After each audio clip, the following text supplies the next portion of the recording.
Assalamualaikum warahmatullahi wabarakatuh. Perkenalkan, nama saya Andita Prameswari dengan NPM 224111215. Pada video ini saya akan menjelaskan mengenai kedudukan hukum pajak, perbedaan pajak dan retribusi, syarat-syarat pemungutan pajak, perlawanan pajak, pajak langsung dan pajak tidak langsung. Oke, mari kita mulai. Pengertian pajak adalah kontribusi wajib dari rakyat kepada negara yang dipungut berdasarkan undang-undang, tanpa imbalan langsung yang dirasakan oleh pembayar pajak.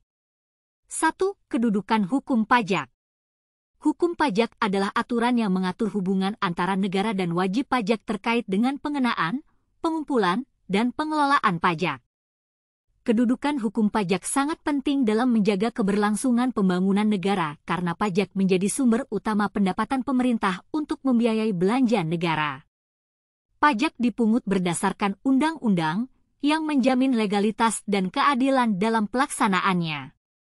Dengan demikian, baik hak maupun kewajiban wajib pajak serta pemerintah diatur dalam hukum pajak. 2. Perbedaan pajak dan retribusi. Pajak dan retribusi sering disalahpahami sebagai hal yang sama, namun sebenarnya berbeda. Pajak adalah pungutan wajib dari rakyat kepada negara yang sifatnya memaksa, namun tidak ada imbalan langsung yang dirasakan oleh pembayar pajak.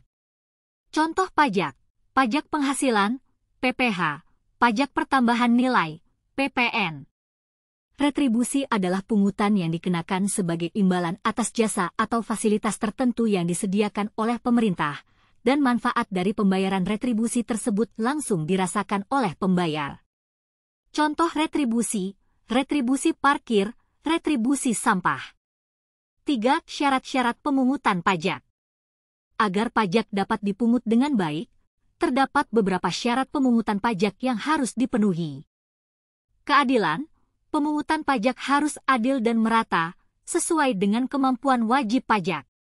Yuridis: pemungutan pajak harus berdasarkan undang-undang. Ekonomis: pajak tidak boleh menghambat kegiatan ekonomi atau membebani rakyat secara berlebihan. Finansial: biaya pemungutan pajak tidak boleh melebihi hasil pajak itu sendiri. Simplicity: kesederhanaan proses pemungutan harus sederhana, tidak membingungkan, dan mudah dipahami oleh wajib pajak. 4. Perlawanan pajak. Perlawanan pajak adalah tindakan dari wajib pajak yang menolak atau menghindari pembayaran pajak yang dianggap tidak adil atau berlebihan. Ada dua bentuk perlawanan pajak. Tax avoidance: menghindari pajak secara legal dengan cara memanfaatkan celah atau ketidakjelasan dalam peraturan perpajakan. Tax evasion: menghindari pajak secara ilegal dengan menyembunyikan pendapatan, melakukan manipulasi data, atau tidak melaporkan pajak secara benar. 5. Pajak langsung dan pajak tidak langsung. Pajak langsung: pajak yang dibayar langsung oleh wajib pajak kepada pemerintah, dan beban pajaknya tidak bisa dialihkan ke pihak lain. Contohnya adalah pajak penghasilan, PPh, dan pajak bumi dan bangunan, PBB. Pajak tidak langsung: pajak yang beban pembayarannya dapat dialihkan ke pihak lain, dan biasanya dikenakan saat terjadi transaksi. Contoh pajak tidak langsung adalah pajak pertambahan nilai, PPN, dan pajak penjualan atas barang mewah, PPNBM.